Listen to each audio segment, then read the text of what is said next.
गणेश चतुर्थी है कल.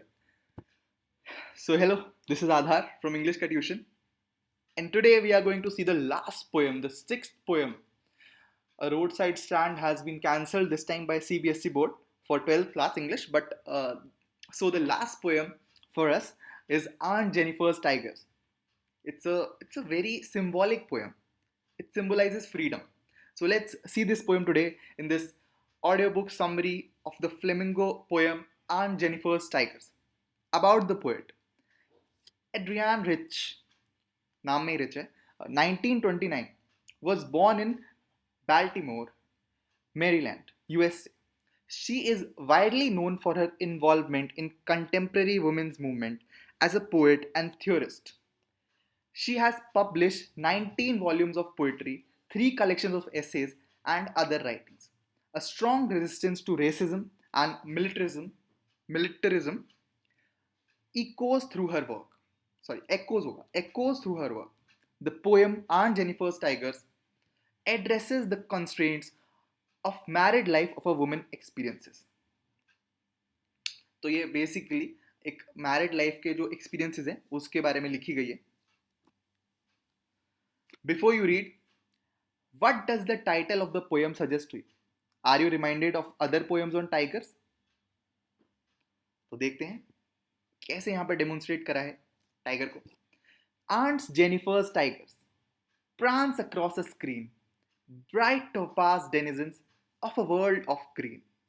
They do not fear the men beneath the tree. They pace in sleek chivalric certainty. तो जाहिर है कि इस पोएम की जो राइमिंग स्कीम है वो AABB है. तो स्क्रीन ग्रीन और ट्री और टी सर्टेनिटी, तो AABB है इसकी राइमिंग स्कीम. तो ये ध्यान रखें और शुरू कर दें. Aunt Jennifer's tigers, aunt Jennifer के जो टाइगर हैं वो प्रांस करते हैं, मतलब कूदते कूदते चल रहे हैं, बहुत मतलब एनर्जेटिक वे से भाग दौड़ रहे हैं अक्रॉस अ स्क्रीन. वो एक पेंटिंग बना रहे हैं. ब्राइट पेंटिंग, मतलब पेंटिंग नहीं बना रही है एक्चुअली, उनके पास एक टेपेस्ट्री है. जैसे आपने देखा होगा जो थ्रेड से पेंटिंग बनती है ना, जो हमारी मम्मी लोग अक्सर बनाते हैं, वो bright topaz denizens of a world of green.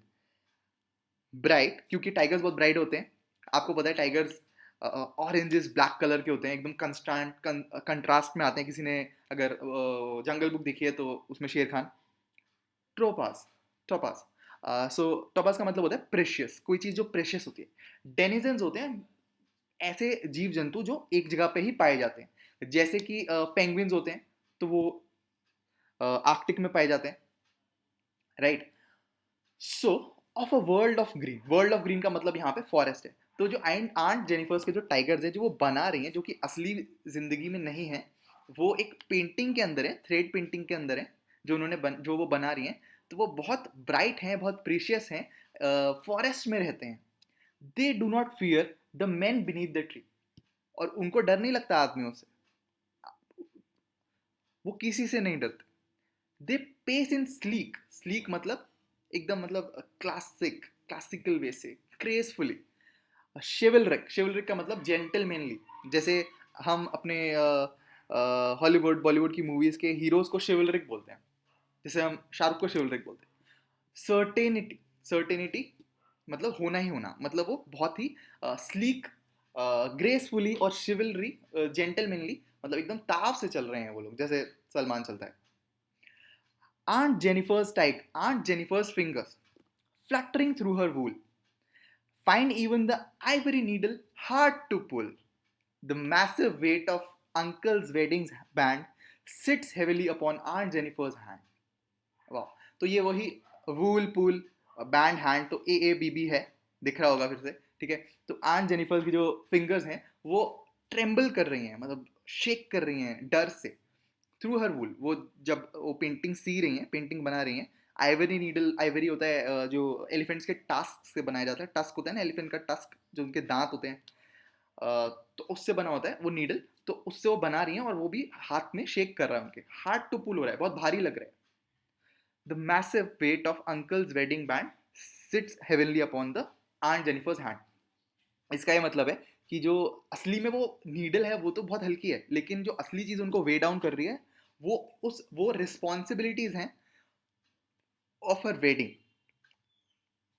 हमारे अंकल हैं, इनको हम अंकल जॉन लेते हैं, तो ये अंकल आंट जेनिफर और अंकल जॉन, तो ये जो अंकल जॉन है उनकी जो वेडिंग रिंग है आंट जेनिफर के हाथ में, उसकी वजह से आंट जेनिफर बहुत ज़्यादा वेट डाउन है विद रिस्पॉन्सिबिलिटीज और विद रिस्ट्रिक्शंस। मतलब कुछ प्रॉब्लम है यहाँ पे, हमें पोएटेस पहली बार बता रही हैं कि कुछ ना कुछ बहुत गड़बड़ है इस वेडिंग में, इस मैरिज में कुछ ना कुछ ठीक नहीं है, कुछ रेशियो गड़बड़ हो रखी है यहाँ पे। When aunt is dead, her terrified hands will lie, still ringed with the ordeals she was mastered by. The tigers in the panel that she made will go on prancing, proud and unafraid.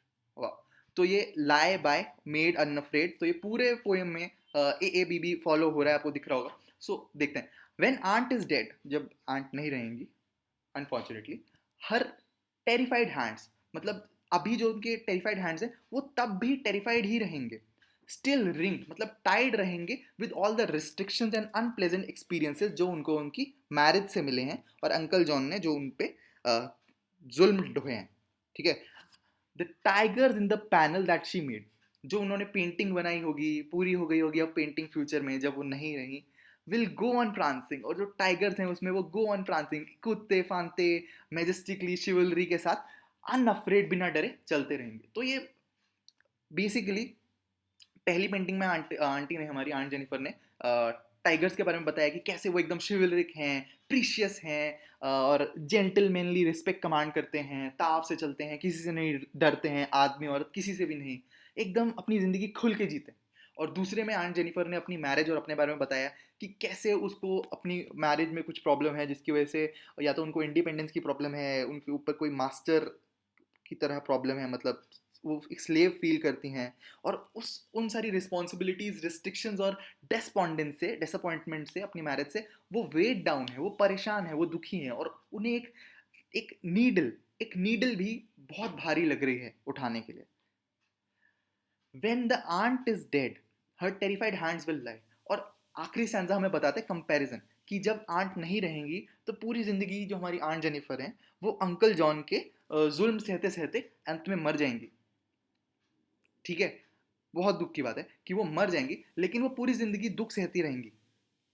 लेकिन जो उनकी art है, artist हमारी auntie हैं, auntie auntie Jennifer, aunt Jennifer जो हमारी artist हैं, उनकी जो आर्ट है वो हमेशा जीवित रहेगी, हमेशा बिल्कुल बिना डरे जिएगी, और अभी भी वो अनअफ्रेड रहेंगे। तो कितना बड़ा कंट्रास्ट है, मतलब जो जिसने उनको जन्मा है, उन टाइगर्स को जिन्होंने जन्मा है, वो कितनी बड़ी आयरॉनिकल बात है कि वो खुद कितनी डरी हुई हैं अपने हस्बैंड से, लेकिन जो उनकी आर्ट है, जो उनके टाइगर्स हैं, जो उनके बच्चे हैं एक तरीके से, जो कि असली ज़िंदगी में नहीं है, वो उनकी पेंटिंग में है, उनकी आर्ट में जीवित हैं, वो लोग किसी से नहीं डरते और एकदम खुल के जीते हैं, गर्व से जीते हैं। ये आपकी ये पोयम थी। तो इस पोयम में मैं थोड़ा सा और ऐड करना चाहूँगा। तो सबसे पहले, हाँ, तो अगर हम अपनी इनको करेक्टर्स देते हैं, ठीक है, तो हमारे ये हैं अंकल जॉन, और ये है हमारी आंट जेनिफर। ठीक है, तो आंट जेनिफर का असली नाम लाजो है, और ये हमारे अंकल जॉन। ठीक है, और ये हमारे राज। तो ये बोलेंगे कि क्या कर रखा है अंकल जी आपने। अरे सिमरन को तो आज़ाद कर दिया आपने, लेकिन अपनी पत्नी आंट जेनिफर लाजो जी को नहीं करा। तो ये कहता है कि लाजो जी, ये कौन है। अरे भूल गए आप, नहीं तो सिमरन का हाथ इसके हाथ में दिया था। तो ये कहता है, अरे बस ये तुम ही देखो यार, इस बुड्ढे को मैं नहीं समझा सकता।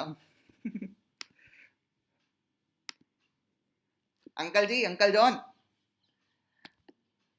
हाँ बोल, अपनी हरकतें सुधार लो, आंटी डिप्रेशन में जा रही हैं, टाइगर्स की कूदते फांदते पेंटिंग बना रही हैं, ये क्या खेल कर रहे हो तुम, तुझे क्या मतलब। अंकल जॉन, अगर नहीं माने तो आई एम स्ट्रांग, इसका क्या मतलब है। अंकल जॉन, अपने कॉलेज में 5 साल का डेस्टिनेशन पैकेज है, वाटर कूलर तोड़ दूंगा, 1,60,000 रुपए का है। नहीं नहीं, ठीक है लाजो, जा जी ले अपनी जिंदगी। अरे वाह, बस सही है, गुड, वेरी गुड। और लाजो जी भी खुश हो गई। तो ये थी हमारी कहानी, और जितनी इज्जत मैंने पाई थी अभी तक सब खो दी। तो थैंक यू।